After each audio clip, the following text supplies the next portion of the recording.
2 de octubre de 1997. El capitán retirado de las Fuerzas Aéreas, Urangye Holanda, se encuentra en su casa en Cabo Frío, Brasil. Desde su retirada en 1992, el expiloto y paracaidista ha tenido que enfrentarse a una enfermedad. El capitán Holanda padecía una depresión crónica desde principios de los 90. Personalmente creo que este proceso depresivo fue el resultado de alguna experiencia que tuvo hace mucho tiempo en el Amazonas.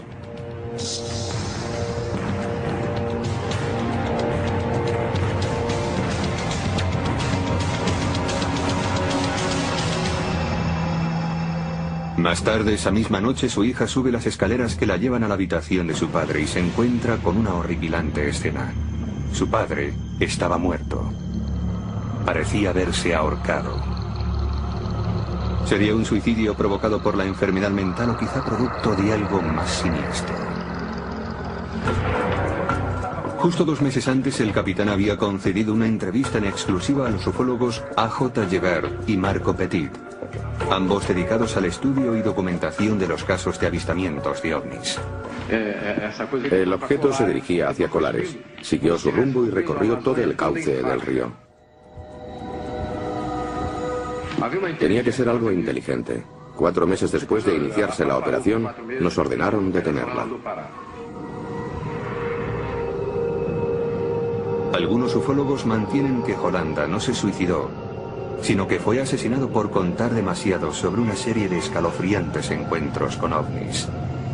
Algunos supuestamente letales, que se produjeron en la selva del Amazonas 20 años atrás. Aportó su testimonio como testigo presencial, además de que él era el comandante a cargo de una de las operaciones militares más minuciosas en el terreno de la ufología. Hay algo muy extraño, que las fuerzas aéreas no quieren que se descubra. No creo que fuera un suicidio. La muerte de Holanda está relacionada con algo fuera de lo normal. Dejó un mensaje muy claro. Nos están visitando.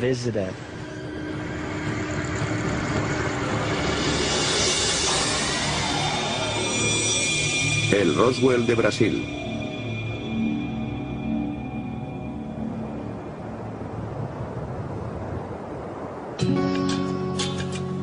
Los avistamientos de ovnis del capitán Holanda empezaron aquí en la isla de Colares, justo en la desembocadura del río Amazonas, en Brasil.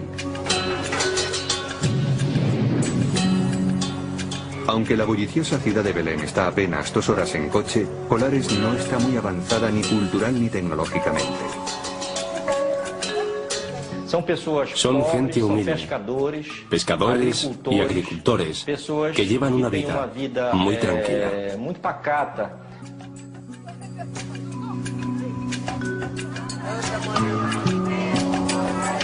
Como la mayoría de los brasileños, la mayoría de los 2000 habitantes de Colares son católicos.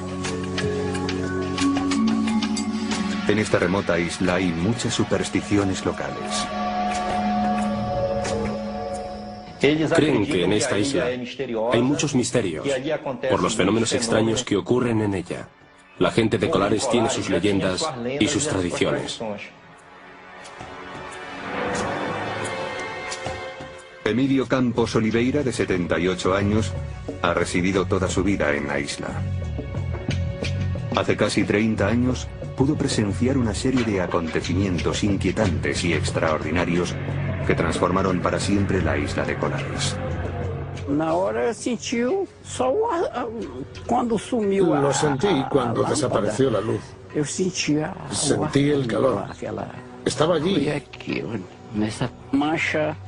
La marca era una especie de círculo. Era rojo y con un punto negro en medio. Todo empezó una cálida noche de octubre de 1977. A las 11 de la noche, Oliveira se disponía a irse a la cama. Como siempre, dio un beso de buenas noches a su mujer y se retiró a la hamaca del salón donde le gustaba dormir. De repente, Un haz de luz iluminó la estancia. Parecía proceder del techo. Era tan potente que atravesaba las tejas de cerámica. Apareceu na minha vista Un resplandor apareció ante mis ojos. bem forte. Bajaba desde el techo y apuntaba a mi muslo. Aí atacou na minha aquele atume. Sentí atacou na minha que me coxa. quemaba. A luz La luz brillaba era bem mucho, forte. muchísimo. Bem forte. Tal como apareció, se desvaneció. Incapaz de encontrar una explicación a lo que acababa de suceder, Emidio intentó volver a dormirse. Días más tarde, a eso de las 8 de la noche, Orivaldo Malaquías Piñeiro, un pescador local de 24 años, sale con un amigo de pesca nocturna. Estaba en la playa. Por más que lanzábamos la red, no pescábamos nada. Volvimos a lanzarla para ver si teníamos más suerte en otra posición. Los dos pescadores esperaban pacientemente sus capturas. De repente, el amigo de Piñeiro divisa una luz que vuela muy bajo en el cielo. No se oía nada ni se olía nada.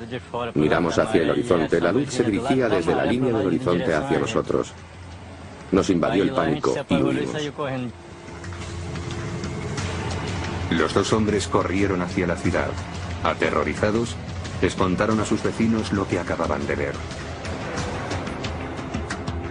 Entonces supieron que no habían sido los únicos que habían experimentado estos misteriosos avistamientos. De hecho, docenas de personas afirmaban que en las últimas semanas habían sentido como si unas luces los atraparan y los atacaran.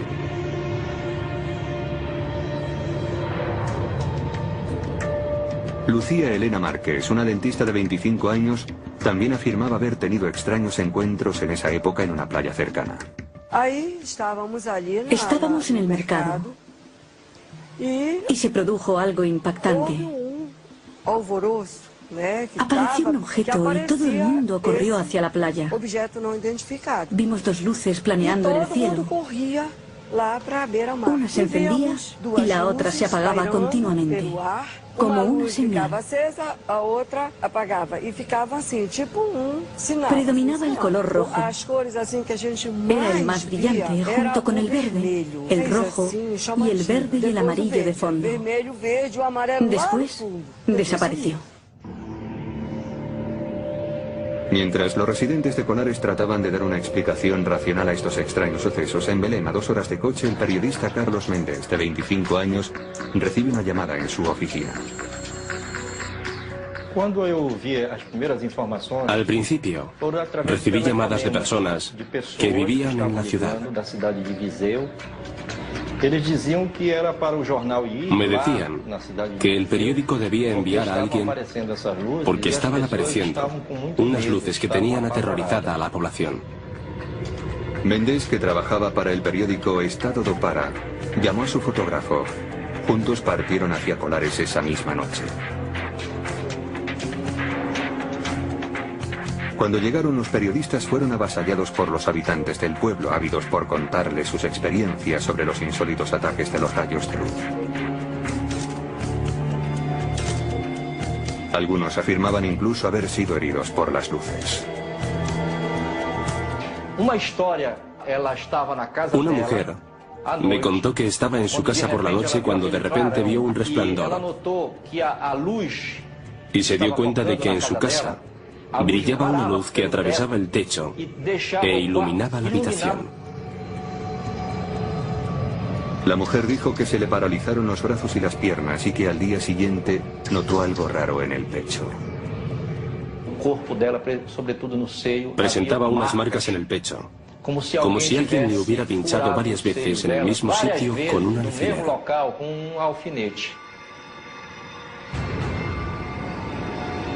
Otras supuestas víctimas contaron historias similares. Decían también que mientras la luz les inmovilizaba, sentían como si alguien les estuviera chupando la sangre. El periodista Carlos Méndez nunca vio las luces con sus propios ojos.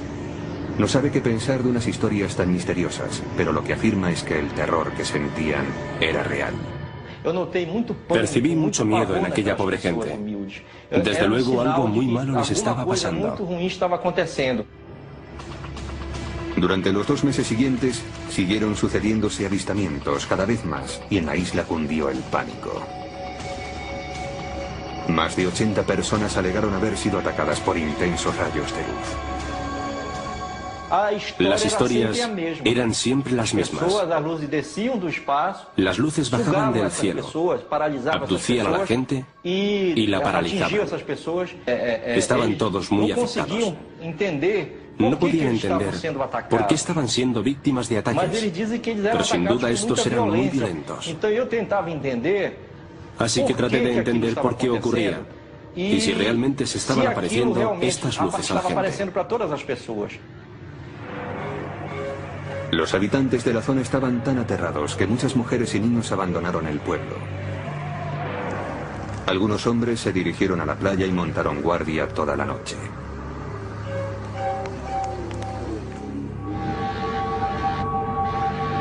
Otros permanecían encerrados en sus casas por miedo a ser atacados. Vi el miedo de la gente. Vi esa sensación de pánico que los invadía. Y escuché sus ruegos. Todos pedían ayuda. Parecía como si algo o alguien estuviera atacando a la gente de Colares. Nadie sabía por qué.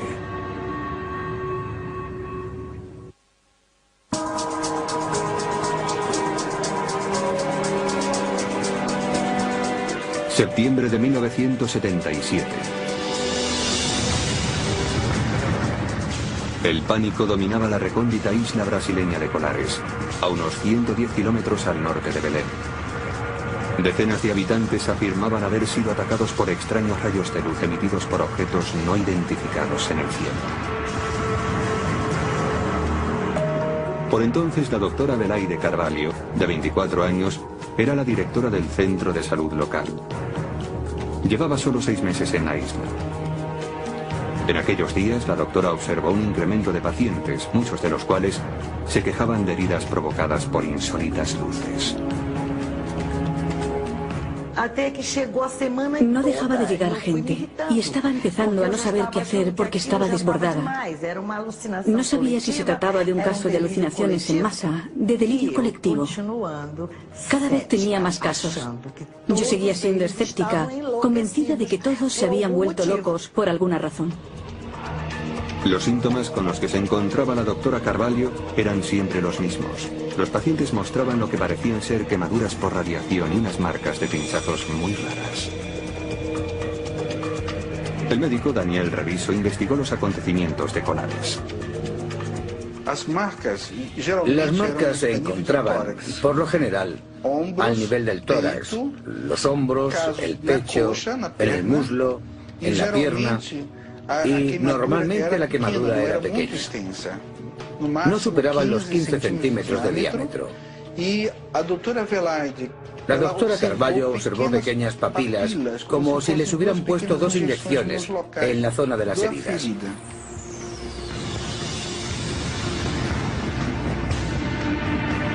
Las víctimas alegaban que las quemaduras eran producto del contacto de la luz con su piel.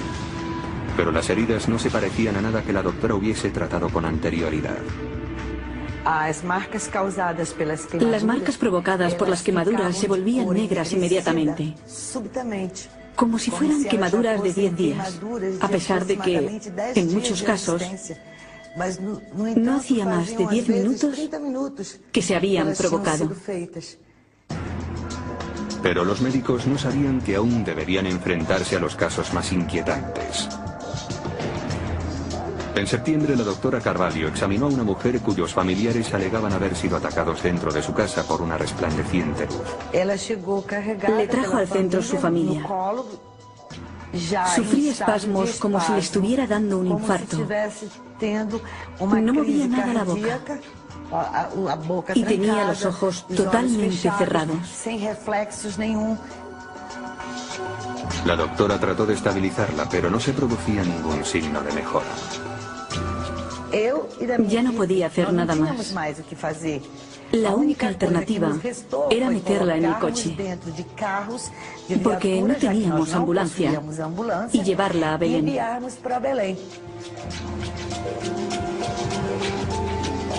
La doctora esperó a ver cómo evolucionaba la mujer. 5 días después, otro caso grave llegó a su clínica. Una mujer que, según los testigos, había sido atacada por un rayo de luz en su jardín.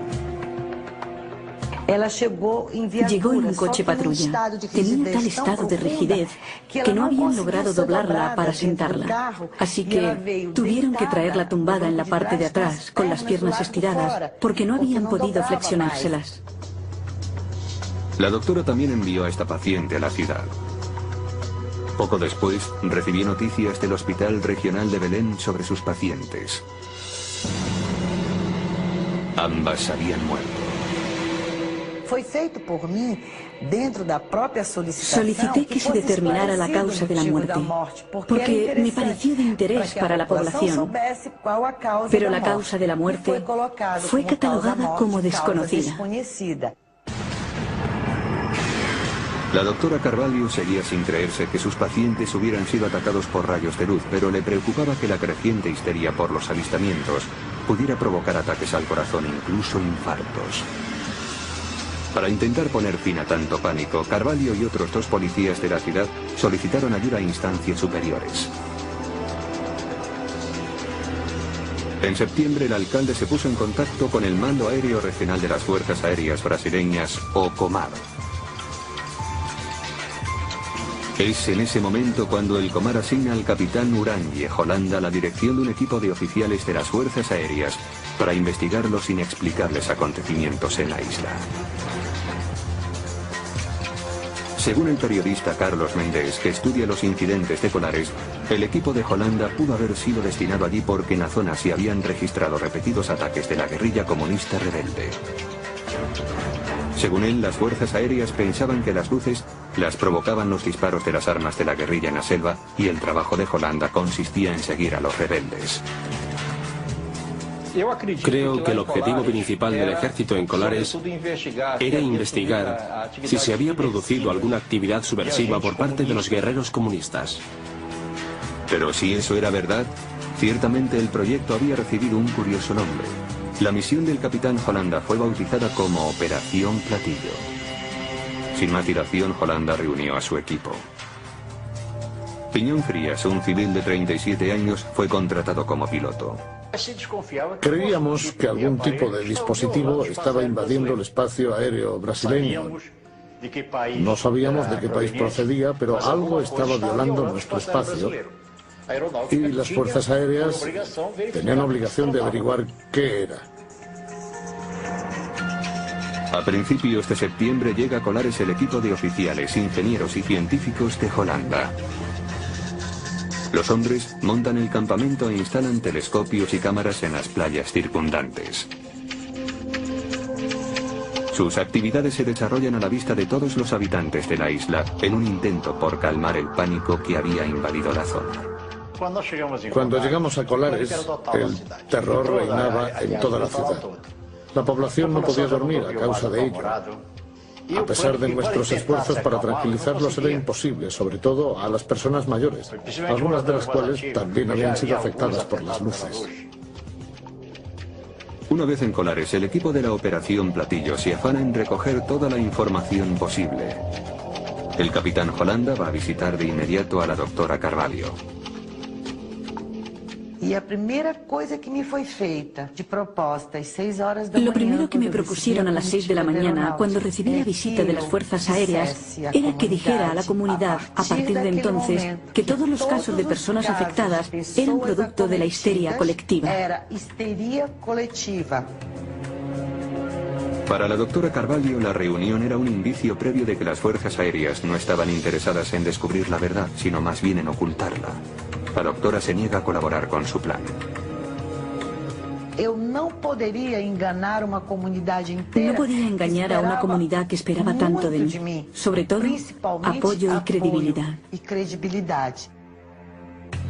Holanda también se reunió con los testigos locales, incluido Emílio Campos Oliveira, de 48 años, un residente al que supuestamente la luz le había quemado en el muslo.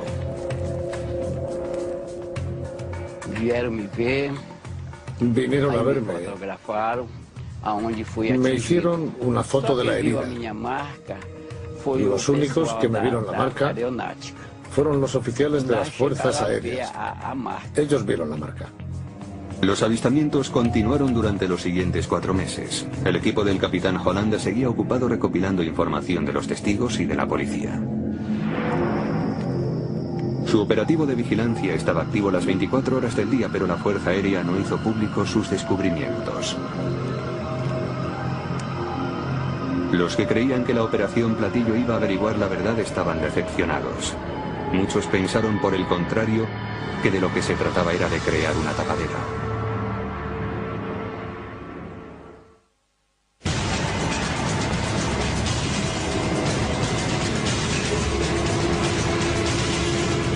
En octubre de 1977, unos extraños acontecimientos en la isla de Colares habían obligado a intervenir a las fuerzas aéreas brasileñas. Los residentes denunciaban que unos ovnis los habían atacado con potentes rayos de luz. Algunas personas presentaban marcas de quemadura muy raras en la piel después de los supuestos encuentros. 2 mujeres habían muerto. El proyecto de las Fuerzas Aéreas, la Operación Platillo, bajo el mando del capitán Urangui Holanda, trata de recabar información sobre los misteriosos avistamientos. El ejército no llevó armas a Colares. Su único armamento eran las cámaras fotográficas, cientos de ellas. Durante más de 4 meses, Holanda y su equipo tomaron fotos y diseñaron planos.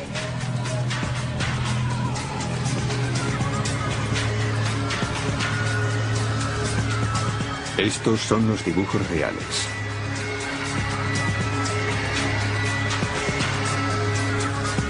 También llevaron a cabo entrevistas con los residentes, incluida la doctora Carvalho.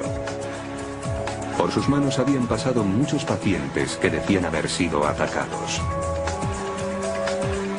Al principio, la doctora Carvalho se mantenía escéptica ante estas historias, pero no tardó en ser ella misma la que las viviera en primera persona. Eran alrededor de las 6 y Carvalho volvía a su casa después del turno en el centro de salud local.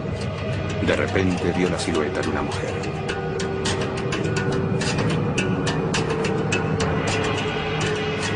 Miré hacia arriba, lo que tanto había negado. Eso en lo que no creía y estaba convencida que era producto del delirio, de la locura, de historias inventadas por la gente que reclamaba atención. Lo vi. Era un objeto con una altura similar a un edificio de 10 pisos. El objeto era cilíndrico. La doctora Carvalho se quedó petrificada ante lo que estaba viendo. Tenía un color que no era ni el del acero inoxidable, ni el de la plata, ni el de nada parecido. Tenía un color muy extraño y se movía con movimientos elípticos. Se dirigía directamente a mi cabeza con movimientos elípticos y luego volvía hacia atrás.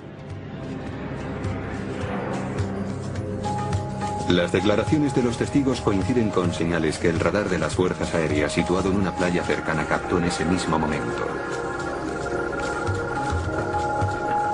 Aunque el equipo se afanó por enfocar los telescopios y las cámaras, el objeto desapareció.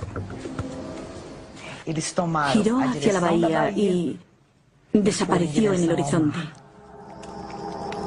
Holanda y su equipo continuaron las labores de vigilancia en Colares. Hicieron más de 500 fotografías y grabaron más de 15 horas de película que recogía lo que a ellos les parecían luces brillantes en el cielo.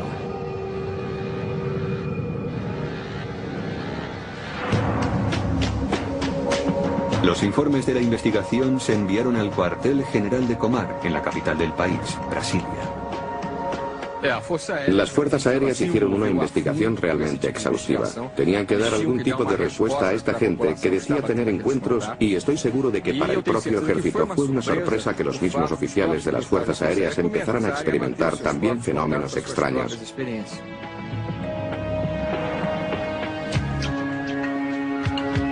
En diciembre de 1977, el ufólogo A.J. Gebert y Marco Petit se enfrentaban a otra dura jornada de trabajo en la redacción de la revista brasileña UFO Magazine cuando les llegaron noticias sobre colares. Esta operación militar fue la primera investigación en Brasil y probablemente en el mundo de la que tenemos constancia, dedicada a intentar comprender qué ocurre con un fenómeno ovni.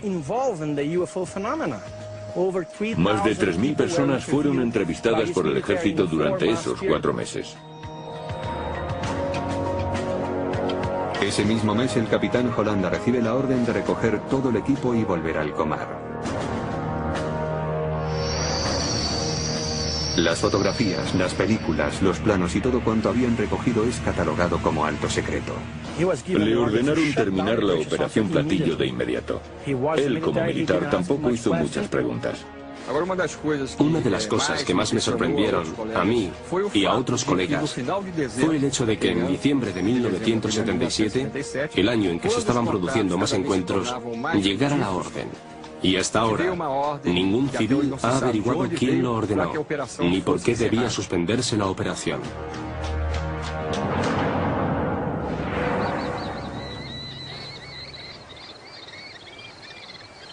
Durante los meses siguientes no dejaron de llegar noticias sobre inexplicables avistamientos y raros ataques. Con el tiempo, las historias sobre luces misteriosas en el cielo calaron en las leyendas locales. A lo largo de los 30 años siguientes, la operación Platillo se mantuvo oculta, pero el capitán Holanda no cayó para siempre.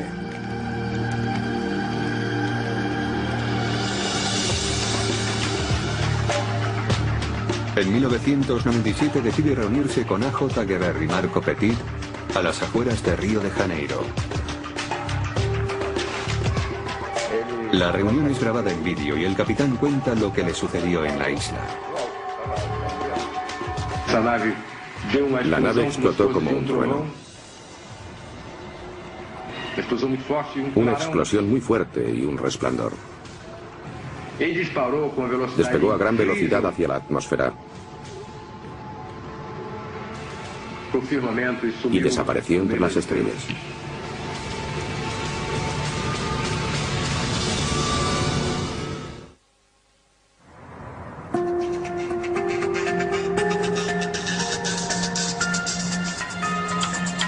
En 1977, la investigación sobre los ovnis llevada a cabo por las fuerzas aéreas brasileñas se denominó Operación Platillo.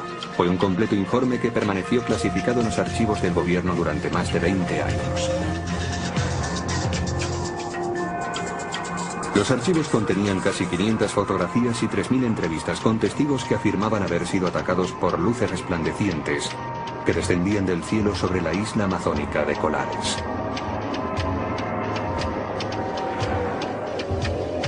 Hasta 1997 no empezó a levantarse el velo del secreto.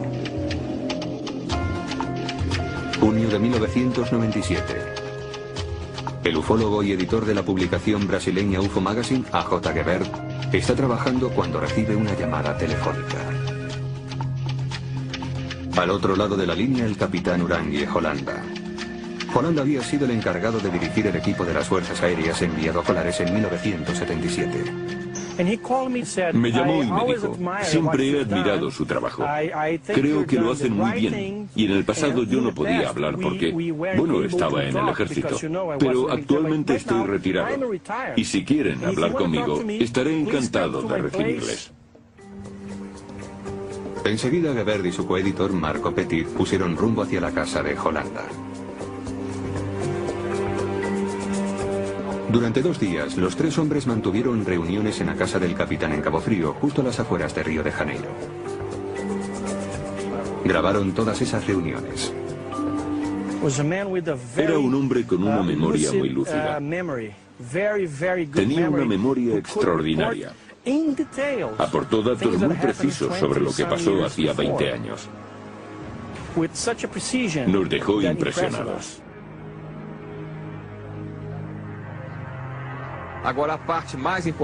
Lo más importante, sin duda, es su descripción de los encuentros que tuvo con las naves. Él se encontró cara a cara con naves que a veces tenían 100 metros de diámetro. Naves de distintas formas que lo colocaban en una situación que, en términos generales, muy poca gente ha tenido la oportunidad de presenciar.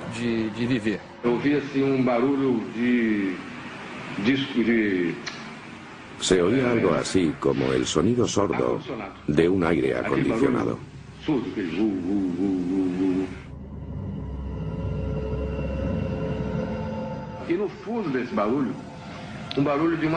De fondo, como un clic, como el sonido de un destornillador.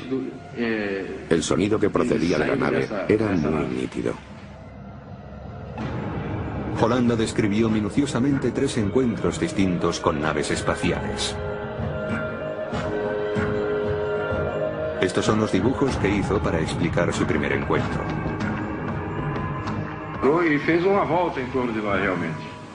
Les dijo a los investigadores que el segundo encuentro lo tuvo una noche cuando él y su equipo montaban guardia en la playa.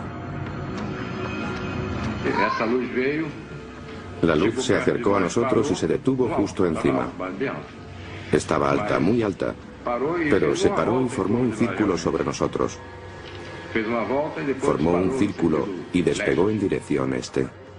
Entonces el capitán describe su último y más escalofriante encuentro.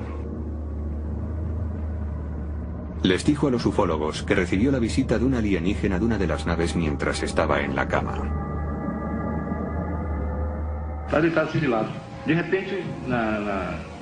Estaba tumbado de lado. De repente un intenso destello iluminó la habitación. Me quedé petrificado.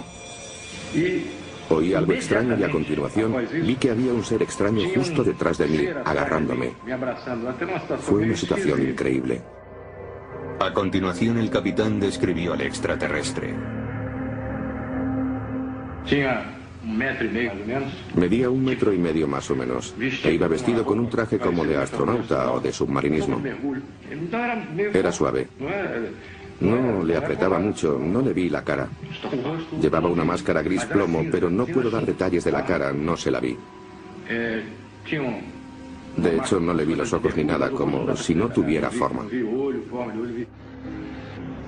Holanda también les dijo a los investigadores que este ser le habló.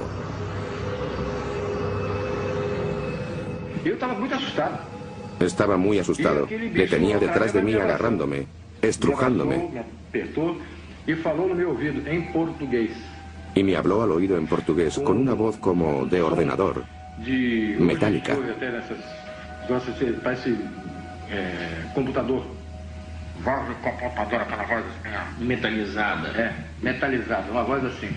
Y me dijo, no tengas miedo, no vamos a haceros ningún daño. Holanda dice que el extraterrestre entonces desapareció. Nos contó con toda precisión lo que le había ocurrido. Por lo que sabemos, debía de haber una gran variedad de objetos por la zona, porque algunos procedían de la selva, aparecían entre los árboles. Otros procedían del cielo y otros, los menos, del río. Era algo realmente impresionante. El capitán hizo otra increíble revelación. Mostró el brazo a los ufólogos. Parecía tener un objeto implantado bajo la piel. Dice que los extraterrestres se lo colocaron durante su encuentro. Es flexible, de plástico. Aquí, si presionas, se ve mejor. Aquí. ¿Le han hecho radiografías? Sí, pero no se ve nada. En julio de 1997, la historia de Holanda se publicó en la revista UFO Magazine de Gebert y Petit. Pero quienes esperaban que tan impresionante revelación forzara una segunda investigación quedaron decepcionados. En su lugar, se inició un nuevo capítulo del misterio de Colares. El 2 de octubre de 1997, el capitán Holanda muere. La causa oficial de la muerte fue asfixia, pero sobre ella sigue existiendo la sospecha al respecto de si fue accidental, un suicidio o incluso un asesinato. Según sus colegas, a Holanda le precedió un historial de enfermedad mental y ya había intentado suicidarse con anterioridad. Sin embargo, los que conocen al capitán afirman que no pudo ser un suicidio. Su copiloto, Pignon Fried, no descarta la posibilidad del asesinato. Holanda nunca se hubiese quitado la vida. No puedo acusar a nadie de nada, la verdad, pero él nunca se ataría una soga al cuello y se colgaría de ella. Sin embargo, A.J. Gebert no es de la misma opinión.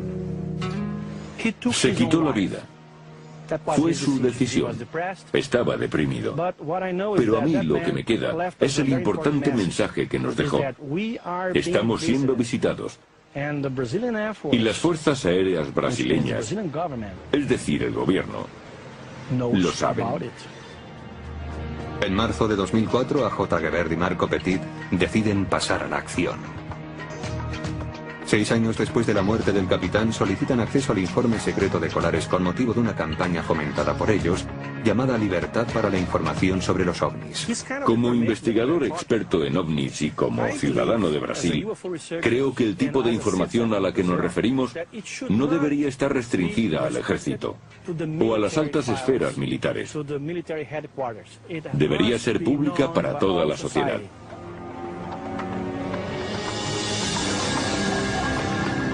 En el archivo de las Fuerzas Aéreas, Gebert y Petit encontraron los mapas y las fotos de Holanda y su equipo, registros que habían permanecido ocultos durante 30 años.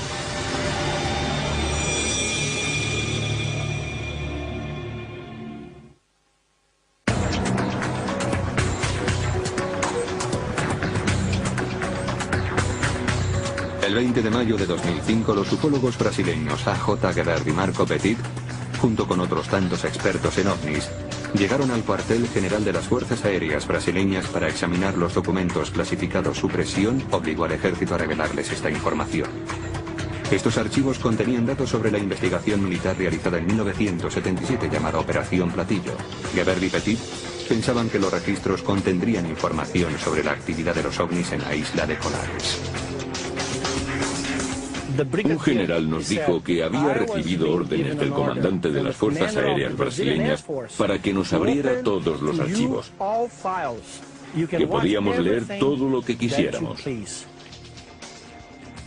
No obstante, ambos ufólogos denuncian que no se les permitió ver todos los documentos sobre los incidentes.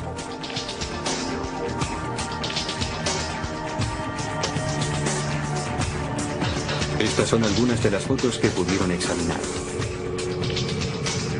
De las más de 2.000 páginas de texto, 500 fotografías y 15 horas de película existentes, solo tuvieron acceso a 110 fotos y 200 documentos. El material era tan revelador como intrigante.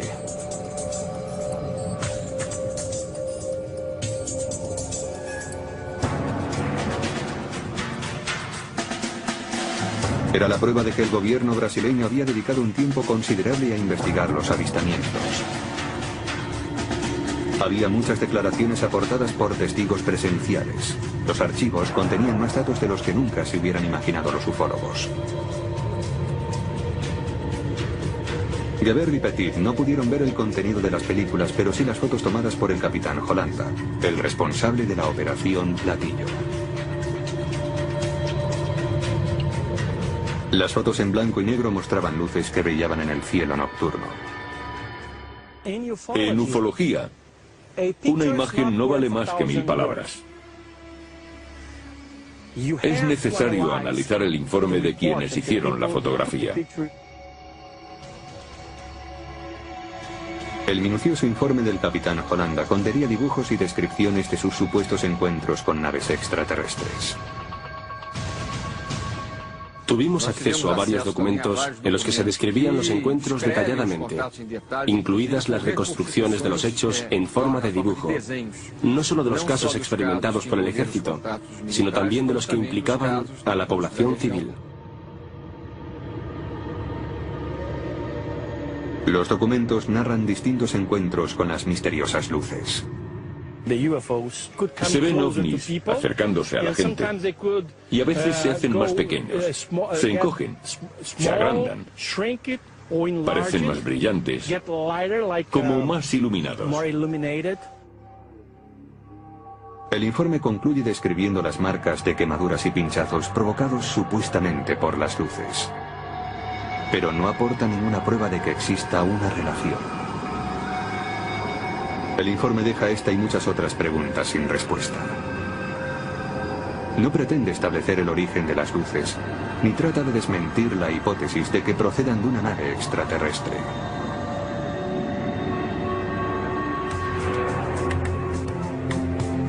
Hoy parece claro que la explicación definitiva sobre los avistamientos de colares no la dará el gobierno de Brasil.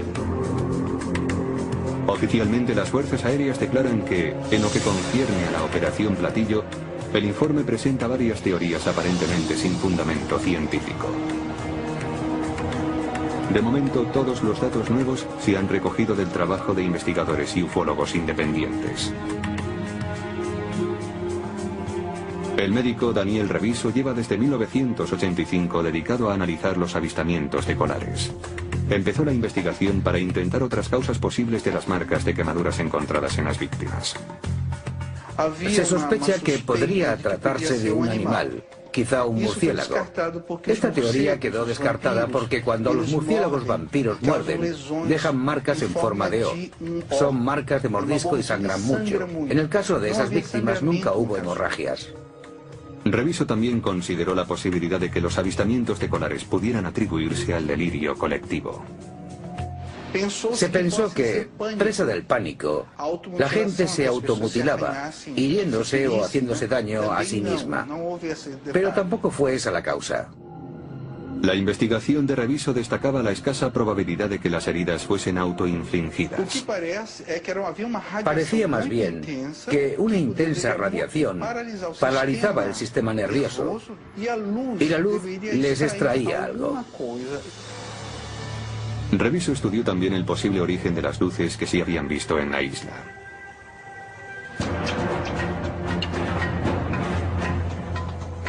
En el momento de los avistamientos, el gobierno de Brasil estaba luchando contra las guerrillas comunistas en el estado de Pará en el que se encuentra Colares.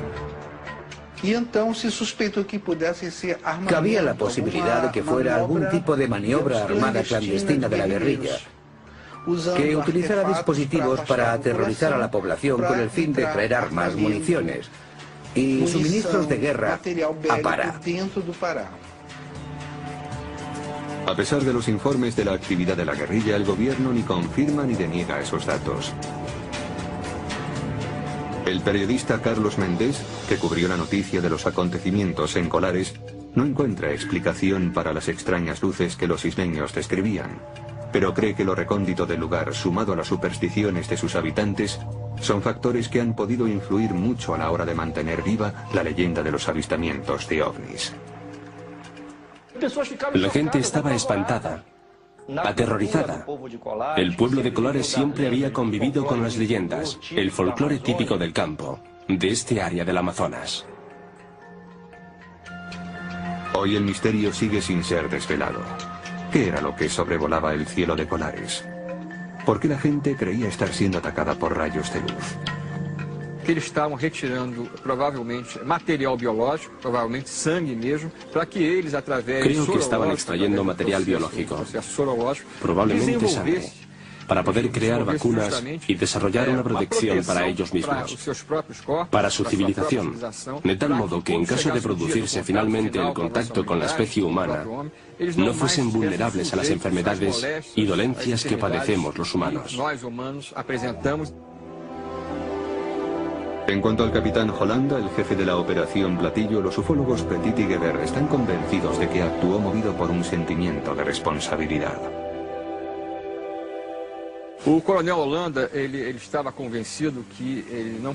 Holanda estaba convencido de que no podía morir sin contar la historia. Era esencial que la conociéramos por sus protagonistas, en su caso, por quien lideró la investigación de principio a fin. Simplemente pensó que podría morir en cualquier momento y que la verdad lo haría con él, y no quería que eso sucediera. Nos dejó un importante mensaje. Estamos siendo visitados.